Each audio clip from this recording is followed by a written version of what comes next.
तर आज आहे दिवाळी पाडवा. घर थोडंसं अस्ताव्यस्त आहे, त्याकडे दुर्लक्ष करा, कारण आम्ही पण आलोय आणि पटपट सगळं आवरायला घेतलंय. आणि आज दिवाळी पाडव्याच्या निमित्ताने मी तयार झाले आणि ख्याती वैष्णवी कविता पण आलेत. काय खाल्लं नाही की असं होतं. कुठे बसणार आहेस? कुठं कसं बसायचं असतं? कसं बसायचं असतं ही एक्सप्रेस आहे ना, असं बसू शकतो. पूर्वेकडे तोंड, पूर्वेकडे तोंड ना, असं बसू शकतो. गणपतीकडे तोंड. मग तुम्ही इकडे शिफ्ट व्हा. खाली बसायचं असतं ना. हा उतारात का असं विचारते मी. पहिले उठणं नव्हते नाही होणार ना पहिले. कसं बसतात? बस बस तू आधी तरी काढायचंस कुणाल. तोंड टाकला तर व्यवस्थित मॉलिश मॉलिश करायला जास्त नाटकच नका केलं बरोबर. भांडा नको बस.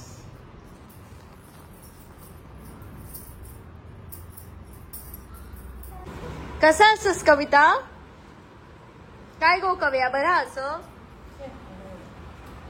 आज ख्याती कांतारा वगैरे चालली आहे हो ना खातू?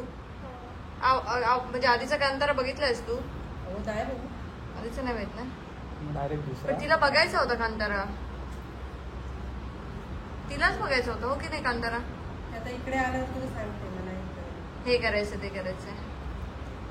मावशी भारीच आहे गो. तिला कुठचं बघायचं होतं? वैष्णवीला. वैष्णवी काय समजलं नाही काय वैष्णवी माझ्यासारख्या गाय एकदम. मला सांगतेस? हो माझ्यासारखी एकदम गाय आहे. ख्याती नाही, ख्याती तुझ्यासारखे डॅम्बिस. वैष्णवी माझ्यासारखं आहे गाय एकदम.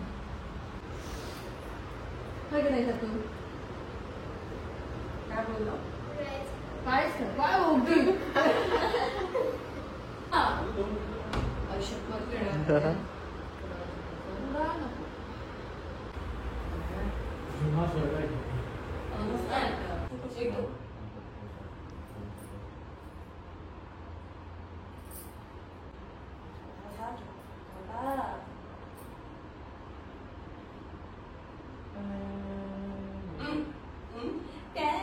दादा पाडवचं काय देणार आता? डोळे बंद कर. पैसे डोळे बंद कर. शपथ आहे तुला माझी. डोळे बंद कर. अरे मोजून नसतं जायचं ना. असतं काय नाही. डाव्या बाजूला गेलाय. डोळे बंद. डाव्या बाजूला गेलाय. डोळे पण ठेव ताई.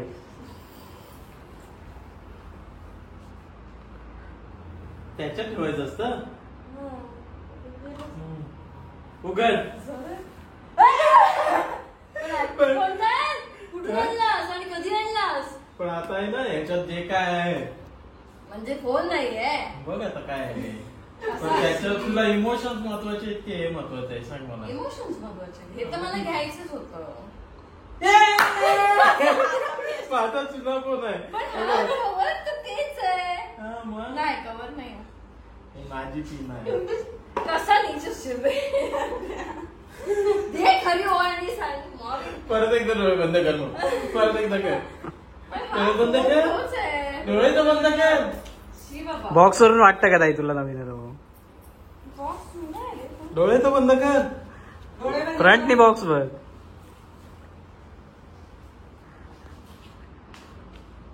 कसं फसवलंय मला हे असं डोळे बंद करून. असं फोन आणलायस का पण? उभं कर. अच्छा पण बघ काय काय करतोय सर पुन्हा? खूप काय नाहीये का? हे माझंच आहे. हे माझंच आहे पुन्हा. नाही हे तुझं आहे का? हे कधीच काय आहे. आहे बघ? कॉइन आहे पण ते बिल बघते ना म्हणजे कळेल. माझंच उचललंयस का कसं करणार?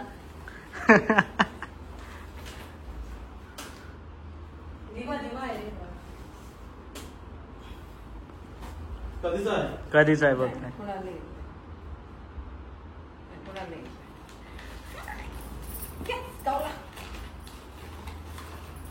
झालं एक गिफ्ट. कधी गेलेलास घ्यायला? कधी गेलेलास घ्यायला? बंद झालं ना? बस म्हणजे ह्याच्यात ऍड करायचंय काय? 3.5 पाहिजे. अर्धाच आहे. बाद झालं. बकुळी हॉल साठी मला 3 लागतात. 1 वर्षाने. तो फोन माझा जुना फोन आहे, तो सांभाळून ठेव. ह्याचं काय करू मी? कशा सांभाळून ठेव. सॅमसंगचा पहिला फोन आहे दादाचा. पहिला फोन आहे माझा तो. हे काय पण असं हे झालेलं? धर याडा. कधी गेले तसं घ्यायला? तुला काय यायचं? साठवतंय बाबा. बाप्पा बघूया. धर चला. धर हे ठेव. असं नाही. सोनं मिळालं. सोनं. मोबाईल पण मिळाला. अच्छा फोन दिलायस? काय आयडिया केलीयस रे? खरंच आहे की खोटं आहे? खोटं आहे. खोटा आहे. पण हा किती टीबी आहे? 10 TB आहे. नक्की? कधी आणलास आणि कुठे ठेवलेलास? सांग ना. मला माहिती होतं. आणि मग माहित होतं? तुला तर माहित असणारच. मग एवढा प्लॅन करायला कोण असतं? अरे पण का लिहिलं नसतं?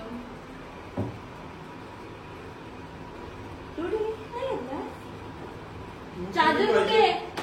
चार्जर कुठे? चार्जर आता चल तिकडे जाऊ, तुला पाहिजे ते घे सगळं. सगळं भेटलंय.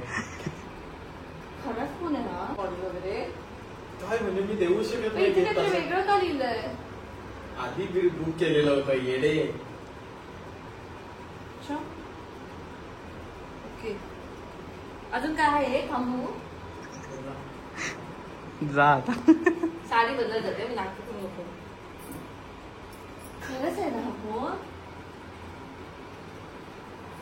कधी बुक केलं असं मला कसं नाही कळलं? वाशीला गेलं असते मला कळलेलं फास्टॅग वरनं. तरी पण मी माझे सोर्सेस वापरलेले. नाही कळलं मला कोण. पाडशील भेटशील खरंच नवीन आहे. माझ्यावरच आहे ना? आता डेली ब्लॉग कदाचित येतील. कदाचित. चालू नको करूस, आपण जाऊन तिथे चालू करू. का? ऍपलच्या इथून जाऊन चालू करू. नाही चालू मी नाही. ट्रान्सफर करायचं आहे ना डेटा. यांना सोडू आपण याला हा आणि आपण इनऑर्बिटला जाऊ. हा विकेस मध्ये इनऑर्बिट ऍपलच्या लगेच ट्रान्सफर होतो. नाही पण मला सगळं हे करायला. हे काढ तरी. मजा कर. सौरभ चाललं कसं वाटतंय तुला? दादा रडणार. चल मजा कर. लवकर ये. चालेल म्हणतोय बघ. चालेल ओके येतो. तुझं काय? तुझा विषय काय? याचा काय विषय? याच्यासाठी आम्ही मुलगी बघतोय. हा कुणालचा मावस भाऊ आहे. तर कोण असेल तर सांगावं. वय 27 वर्षे आणि इंजिनियर आहे आणि कुठच्या तरी केमिकल कंपनीमध्ये कामाला आहे. कुठचे नाव काय? ती काजू कतली देते कंपनी. ते असू दे कंपनीचं नाव नको बाबा, माझ्या ब्लॉगला काहीतरी करतील. तर हा आहे कुठच्या तरी चांगल्या कंपनीमध्ये. ती कंपनी मस्त काजू कतली देते, भारी एकदम. मी खाल्ली. तर कुठची मुलगी असेल तर सांगा. हळदीला मी नाचायला येईनच. आता तुला बघ किती मेसेज येतील. मग इन्स्टा आयडी आहे चेता_ पवार. हो चेता आहे. पटकन मुलगी वाटते. कारण आधी कुणालचा आणि माझा अफेअर चालू होतं तेव्हा मला चेता नावाच्या याच्यावर मेसेज यायचे. मला वाटायचं पोरगी आहे. नंतर कळलं हा स्वतःला चेता समजतो. The great Chetan. मग चप्पल राहुला रे. असं काय करतो? थांब. चेता प्लीज ही बॅग ठेवता. हा डिक्की मध्ये ठेवता.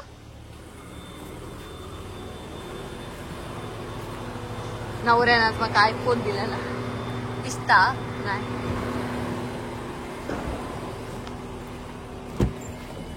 कुणाल तू खूप चांगला आहेस माहितीये का? हो ठेव आता ते. कुणाल तू खूप चांगला आहेस. वापरायला घेऊ. तुम्हाला आयफोन दिला असता. खूप चांगला आहेस. आता मी काहीही बोलत नाही. आता मी दुःखी आहे. तर म्हणजे आम्ही आता ही पार्सल सोडत आहोत कांतारा बघायला आणि चेतनला मुलगी शोधायला आम्ही बाहेर फिरणार आहोत ना कुणाल. कुठेतरी बघूया कोणतरी मिळेलच आपल्याला त्याच्यासाठी. 27 वर्षाचा घोडा झालाय आता लग्न करायला पाहिजे. चल नवऱ्याने आयफोन दिलाय म्हटल्यानंतर आता ब्लॉगिंग सिरियसली घेतला पाहिजे. हो ना. लोक तुला मेसेज करून हैराण करतील आता डेली ब्लॉग टाक. आता नाही आले तर मग संपले मी आयफोन घ्यायला गेलेलो ना तेव्हा तिथली लोक बोलत होती काय दादा ताईला घ्यायला आलायस ना. ताईला गेलं कोणी काय दिले पण असतील. मी सध्या काही नाही मी ब्लॉग्स अपलोड नाही केले होते आता त्याच्यामुळे मला माहित नाही. पण कुणाल बिचारा सगळ्यांना सांगून आलाय की अजिबात कुठे काही व्हिडिओ टाकू नका फोटो टाकू नका मी सरप्राईज देतो. थोडे दिवस थांबा. गाडी तेवढी शांतता काय नुसतंच गडबड करत बसायची. काय काम नाही धंदे नाही फक्त गडबड करत बसायची. आम्ही कांतारा बघितला होता पण ख्यातीला बघण्याची इच्छा होती. मग ख्याती वैष्णवी कविता यांचं आम्ही तिकीट काढलं होतं कांताराचं. म्हणून आम्ही सीवूड्सला जाऊन त्यांना त्या मूवीसाठी सोडलं आणि त्यानंतर आम्ही आमच्या कामासाठी दुसरीकडे जायचं ठरवलं. विषयात काहीतरी स्वतः आमच्याकडे तिकीट नव्हतं पण मी तिथे त्यांना रिक्वेस्ट केली की मी त्यांना त्यांच्या जागेवरती बसवते कविता ख्याती वैष्णवीला आणि त्यानंतर मग आम्ही आमच्या कामासाठी जातो. आमची कामं करून झाल्यानंतर आम्ही परत मॉलमध्ये आलो आणि आम्ही त्यांची वाट बघत थांबलो कारण आम्हाला भीती होती की त्या दुसऱ्या कुठून तरी बाहेर पडतील आणि मॉलमध्ये चुकतील वगैरे आणि त्यांना इकडचं फारसं काही माहीत नाही आहे. त्यामुळे आम्ही तिथेच येऊन त्यांची वाट बघत होतो ना. आम्ही घाबरलो खरंच. आम्हाला वाटलं फोन चोरीला गेला. आता कविता ऍड्रेस कसं शोधणार. मग कविताला नंबर कोणाचे पाठ असणार. चला काय खायचंय. So now it's dinner time. आम्ही मस्त फॅमिली डिनरसाठी बाहेर गेलो कारण काकी पण सुट्टीवरती आहे. सौरभ पण आता नाशिकला गेलाय. आमच्यासोबत कोणीच नाहीये त्यामुळे आमचे जेवणाचे पण वांदे होते आणि आम्ही सगळं हे कामं करून आलो आणि त्यानंतर मग आम्ही डिनरसाठी गेलो. ह्या ब्लॉगमध्ये एवढंच आणि मला माहिती आहे की तुम्ही आता सगळेजण मला डेली ब्लॉगिंगसाठी विचाराल पण मला 1 आठवडा लागेल माझा डेटा ट्रान्सफर करण्यासाठी. माझ्या मोबाईलमधल्या काही गोष्टी आहेत मला इम्पॉर्टंट ज्या आहेत त्याआधी मला त्याचा बॅकअप वगैरे मी काही घेतला नव्हता कारण हे सरप्राईज होतं त्यामुळे माझं काही प्लॅनिंग नव्हतं. मला वाटलं होतं की दिवाळीनंतर मस्त जाऊन आम्ही फोन घेऊ पण तसं काही झालं नाही. तर आता 1 आठवड्यानंतर मी करेन नक्की करेन. या ब्लॉगमध्ये एवढंच. आपण भेटूया पुढच्या ब्लॉगमध्ये. काळजी घ्या. Bye bye. Take care.